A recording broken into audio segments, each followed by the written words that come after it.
Assalamu alaikum students, I am Ms. Midas from Little Master Model School. I am going to teach Social Studies for class 4. Our first chapter is Pakistan's 4 provinces and Kashmir. Pakistan के 4 सूबे और कश्मीर के बारे में सबक हम पढ़ेंगे. Page number 4 पे ये चैप्टर हमारा. पाकिस्तान एक खूबसूरत मुल्क है जो कि बर-ए-आज़म एशिया में वाक़ है. बर-ए-आज़म क्या है? बर-ए-आज़म के माने असल में वो जगह है, वो ज़मीन का हिस्सा जहाँ पर जो पानी से नहीं ढका हुआ है. और इसकी असल बुनियाद क्या है?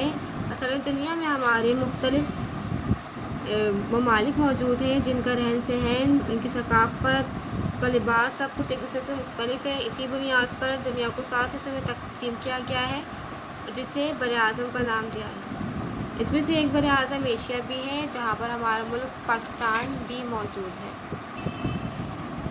जनूबी मगरिब से लेकर शुमाली मशरिक़ तक हमारा मुल्क पाकिस्तान ने 1800 किलोमीटर का फासला तय किया हुआ है. पाकिस्तान के 4 सूबे हैं: पंजाब, सिंध, खैबर पख्तूनख्वा और बलूचिस्तान. तमाम सूबे आंखों को भाने वाले हैं और इनकी कुछ बुनियादी हुकूक भी हैं. इनकी ज़बान, इनके लिबास और इनका रहन सहन सब एक दूसरे से मुख्तलिफ है और यही दो सब मिल कर के एक खूबसूरत मुल्क बनाते हैं पाकिस्तान. इन सूबों के फ़र्क और इनफरादियत की वजह से हमें एक इतना खूबसूरत और इतनी बड़ी जगह हासिल हुई है.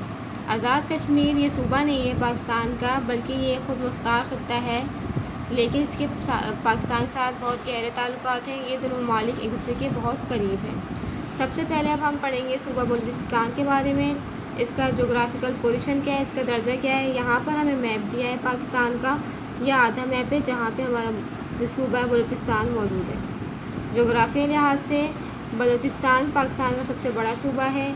इसके पड़ोसी खित्तों में ईरान इसके मगरिब में है, अफ़गानिस्तान इसके शुमाल में है, पंजाब और सिंध इसके मशरिक़ में है और अरेबियन सी यानी बहर अरब वो इसके जुनूब में वाक़ है. अहम शहरों में बलूचिस्तान 27 ये ज़िलों पर मुश्तमिल है. इसके मतलब ये छोटे जो इलाके हैं उसमें 27 हैं. इसका दारुल और सबसे बड़ा शहर कोयटा है. मज़ीद बोलान, गवादर, कालात, खारान, सिब्बी और ज़ियारत इसके अहम बड़े शहर हैं. ये इस सूबे की आबादी सबसे ज़्यादा कम है. इसकी तारीख़ के बारे में पढ़ेंगे कि पुराने वक्त में क्या हुआ था. कई सदियों तक यहाँ पर मुख्तलिफ़ सकाफ़त ताल्लुक़ रखने वाले लोगों का आना जाना रहा. कभी तिजारत के लिए, कभी सफ़र के लिए, कभी फतोहात हासिल करने के लिए. जिसमें सबसे बड़ा जो नाम है हमारे ये अलेक्जेंडर द ग्रेट यानी सिकंदर आज़म का है, जिसने 330 BC में इस खत्ते को फ़तह किया था. BC है हज़रत ईसा अलैहिस्सलाम से आने के पहले के वक्त को कहा जाता है. इन्हीं सदियों में अरब्स, गज़नवीज़, गौरीज़, मंगोल्स और ब्रिटिश ने यहाँ पे हुक्मरानी की. फ़िज़िकल फ़ीचर्स कैसे हैं इसके? ज़्यादातर पहाड़ी खत्ते हैं और जो है कुछ जगहों में सहराई खत्ते भी मौजूद हैं. इनमें चाग़ी, खारान और मकरान के सहरा शामिल हैं जहाँ पे रहाइश बहुत मुश्किल है. पानी की भी किल्लत है जिसकी वजह से सूबे में खुश्की बहुत है और खुश्की और पानी की किल्लत की वजह से वहाँ पर लोग भी कम रहते हैं.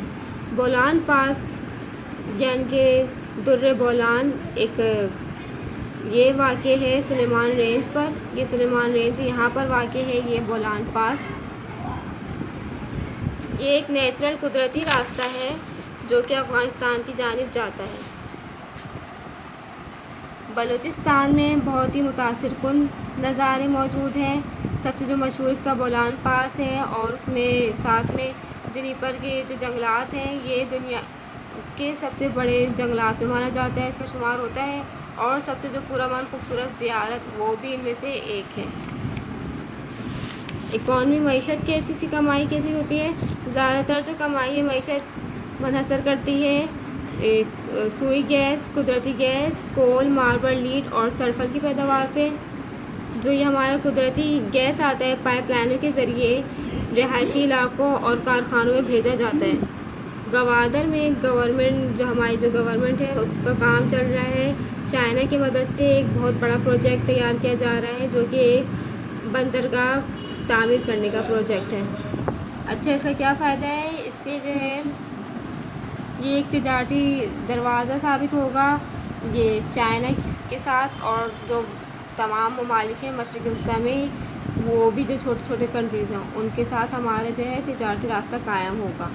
اس کے ساتھ ساتھ چائنیز میں جو ہے مزید شامل ہوئے ہیں سنٹک گولڈ، سونے اور کوپر کی کھدائی میں بھی حصہ لیا ہوا ہے ان لوگوں نے ناگوار، جو آب و ہوا کی وجہ سے محدود ذرات موجود ہے وہاں پر۔ اس کی جو بڑے اناجیں ہیں ان میں گندم، جو اور مکئی شامل ہے۔ پھلوں میں سیب، آڑو، خوبانی اور انگور وغیرہ اس کی جو ہے نقد فصلیں بھی کہلاتی ہیں، مطلب کہ نقد فصلیں جن سے کمائی کی جاتی ہے، پیسہ کمایا جاتا ہے۔ اکثر جو ہے وہاں پر قحط سالی ہوتی رہتی ہے جس کی وجہ سے سبزہ بہت کم ہے اور لوگ اسی وجہ سے خانہ بدوش والی زندگی گزارتے ہیں۔ خانہ بدوش والی زندگی مطلب کہ ایک جگہ مستقل رہائش نہیں رہتی، کبھی ادھر آتے کبھی ادھر آتے ہیں اپنی کمائی کے لیے۔ زیادہ تر جو زمینیں ہیں ان کو دمبے یا بھیڑ وغیرہ کی پرورش کے لیے رکھا جاتا ہے، اور ان دمبوں سے جو ہے اون حاصل کر کے انہیں برآمد کیا جاتا ہے۔ کارخانے جو ہیں بہت ہی چھوٹے پیمانے پر موجود ہیں، ان میں ہے دستکاری، ہینڈی کرافٹس، لیدر ویئر، چمڑے کے جو سامان ہیں، ٹیکسٹائل، امبرائڈری، کڑھائی والے کپڑے، روئی اور اونی کپڑے وغیرہ شامل ہیں اشیاء۔ ساتھ ہی عربین سی کے کنارے میں ماہی گیری کا کام جو ہے ساحلی علاقے پر، وہ بھی ایک کمائی کا اہم ذریعہ ہے۔ جانور کی کھیتی باڑی جو سب سے اہم ہے تجارتی بازاروں میں، یہ پورے صوبے میں ملتی ہے۔ موسم کیسا ہے؟ بہت ہی کم بارش ہوتی ہے، اسی لیے وہاں پہ شدت والا موسم رہتا ہے، یعنی کہ گرمیوں میں جو ہے ٹیمپریچر درجہ حرارت بہت زیادہ بڑھ جاتا ہے، اور سردیوں میں جو ہے ٹھنڈ بہت بڑھ جاتی ہے اور درجہ حرارت زیادہ سے زیادہ وہاں پہ وہ بھی بڑھ جاتا ہے۔ لوگ کیسے ہیں؟ بلوچی زیادہ تر خانہ بدوش ہوتے ہیں، ابھی آپ کو بتایا اوپر میں، لیکن آہستہ آہستہ جو ہے اب زراعت کی خاطر جو ہے زرعی کاموں کی وجہ سے یہ لوگ ایک ہی جگہ مستقل طور پہ رہائش پذیر ہو جا رہے ہیں، ایک ہی جگہ رہ رہے ہیں۔ اس کی اہم زبان جو زبانیں بولی جاتی ہیں ان میں ہے بلوچی، براہوی، پشتو اور سندھی۔ اب ہم اگلے پارٹ میں ہم آپ کو خیبر پختونخوا کے بارے میں پڑھیں گے۔